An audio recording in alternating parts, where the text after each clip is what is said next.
Harry Potter, Lord of the Rings, Magic the Gathering. Are these biblical? Should we stay away? I don't know. Let's talk about it. I'm doing magic.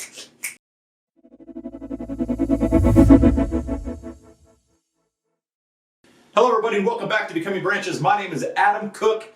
With me right there, Pastor Dustin McKinney.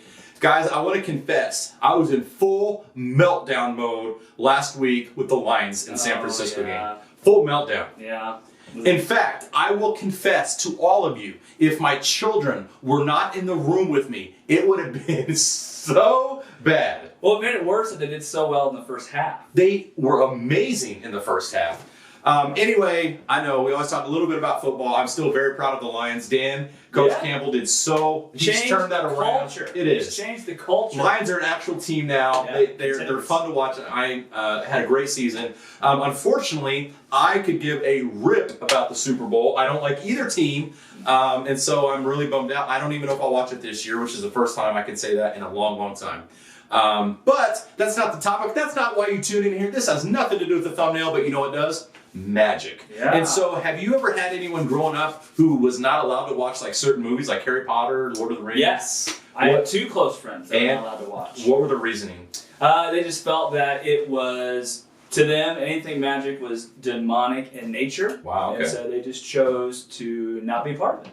Wow, now was that so that was growing up, so did they think that, or their parents kind of enforced that? Yeah, no, that was so maybe they didn't think so. Correct. Okay.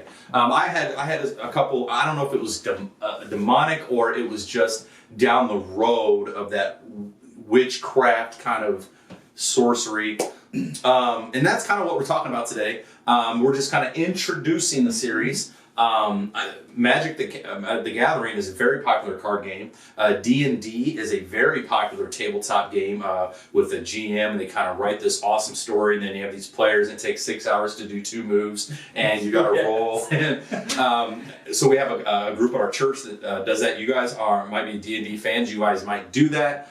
What do you think as a pastor? Where do you stand on this personally and spiritually? Well, to start out, I thought I would do a magic trick. Here we go. So you know where he stands. Do you want to see a magic trick? Sure. This does not bode well. Okay, eyes on my hand. Magic. Well, that's a good way to get killed. You want to see one? No. I have been Pastor Dustin McKinney. I will no longer be on the episodes. I will be in a ditch, dead somewhere. Sorry. I seized a moment. Anyways, so as a pastor, people aren't going to like this, but I'm not going to say that magic in all cases is bad in books, movies, and I'm also not going to say that magic in all cases is good.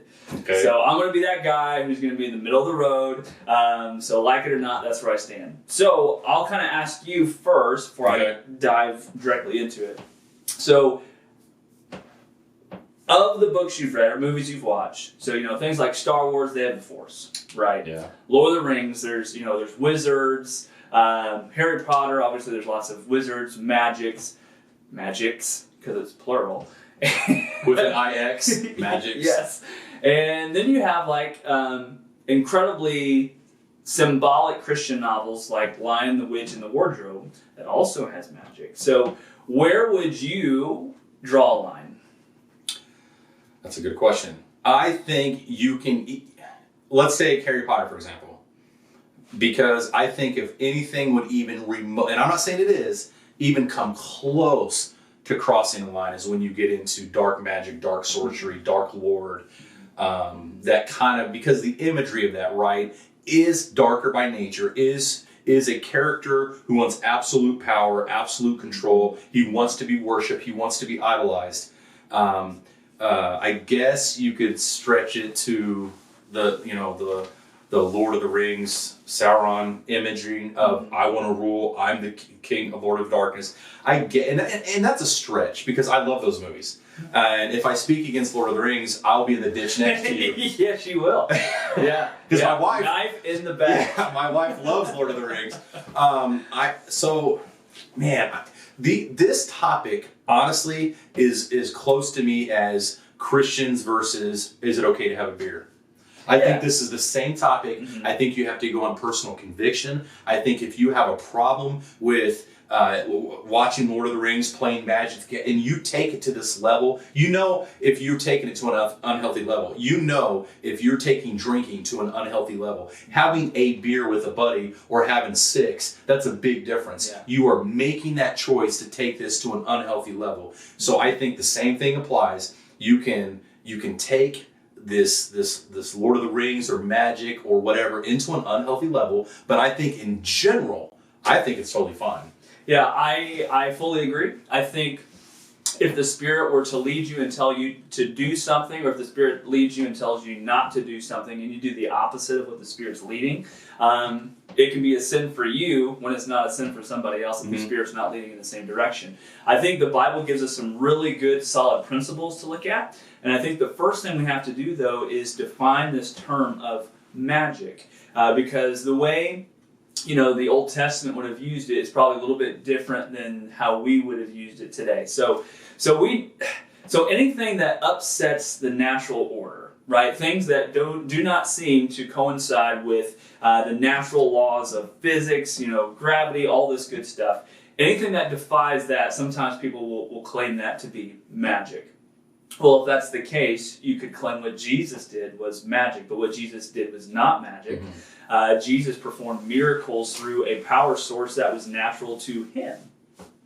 And so what Jesus did was not magic. So anyone who's trying to, especially in the Old Testament, who is trying to tap into the supernatural from a source that is not God, basically they're trying to take God off the throne and put something else there. So we see specific warnings against witchcraft, magic, necromancy, those who are trying to talk or summon the dead. Which was in the Bible. Who's the king who summoned the prophet?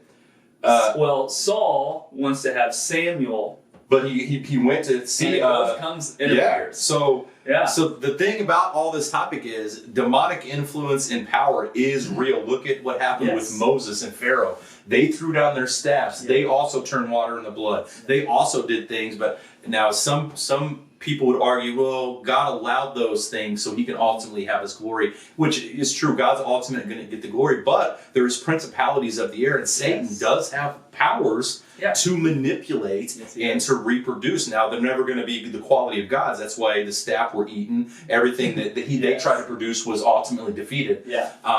Nevertheless, if here's a good example, Ouija boards. Yeah. Ouija boards. Now, this is the thing where you say, where do you draw the line? Ouija boards. I wouldn't touch one. I wouldn't participate in one. I wouldn't even mess with one. And I'm being completely serious, guys. A lot of you are like, oh, this is just a joke. No, it's not. If you are inviting supernatural things to come in and have their way, guess what? Demons are real, and I wouldn't mess with that for anything. So there's my disclaimer. That's where I draw the line. Ouija boards, sorcery, summonings, Wicca, all of that genre. Good word. And that's exactly is the warning that places like Leviticus and Deuteronomy say you are not to do this. You are not to tap into the supernatural that is outside of God.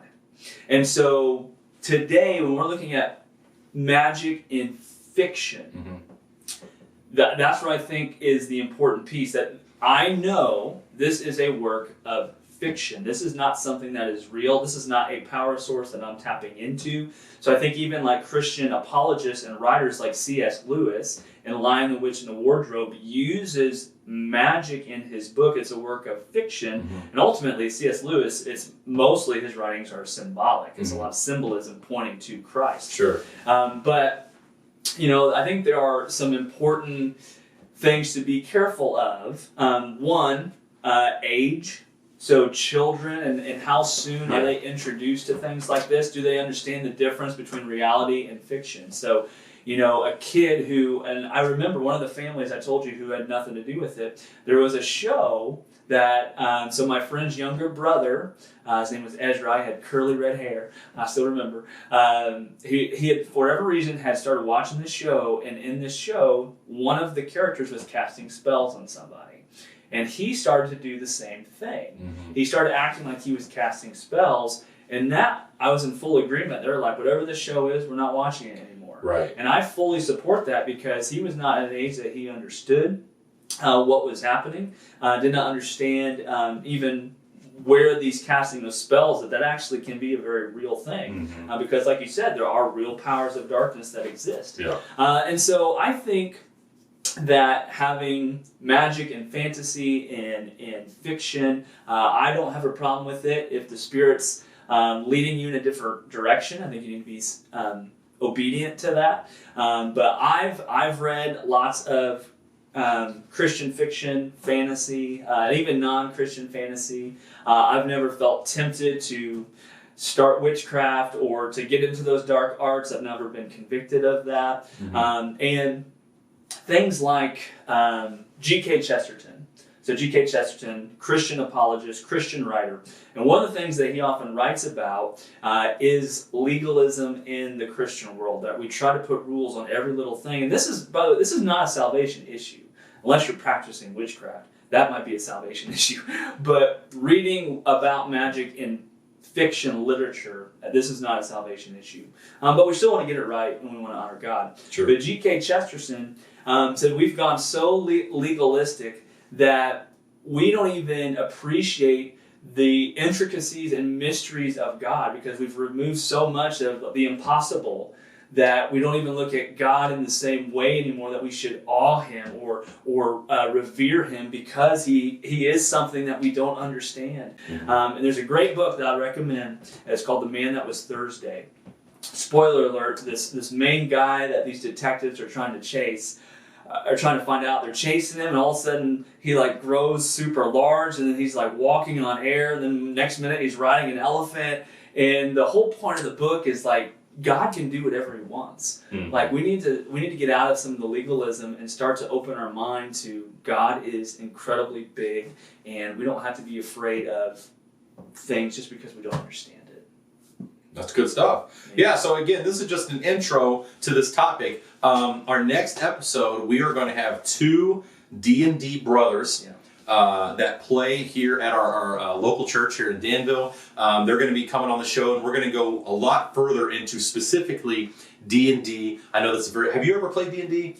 Never, but I've seen several special episodes of Community, and they're my all-time favorite episodes when they play Dungeons and Dragons. And I've got all my experience on Stranger Things with the Demogorgon, and they're playing D&D. So I can't imagine playing. I have two guys I work with who one is a game master. Like he does all of the story. Game with an M, master. I don't know. I heard something different. Gang master? Sure. Yeah, he throws up signs everywhere. No, I didn't hear that either. Anyway, so they're telling us, hey, how's your weekend? Oh, man, and this is their whole weekend. Their whole weekend was this section of a campaign. The whole weekend.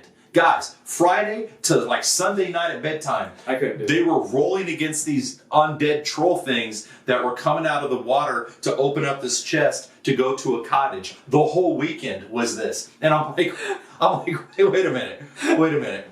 Like, I was like, you guys are just like saying that, like, right? You're messing with me. Like, kind of hyperbole. No, it was like 29 hours straight in this one section. They went to bed for a little bit, got up and did it again. That's a problem. Yeah. And I cannot wait to ask. Their names are Dallas and Zach. They're the Mead brothers. I can't wait to ask them if this is a reality, what happens.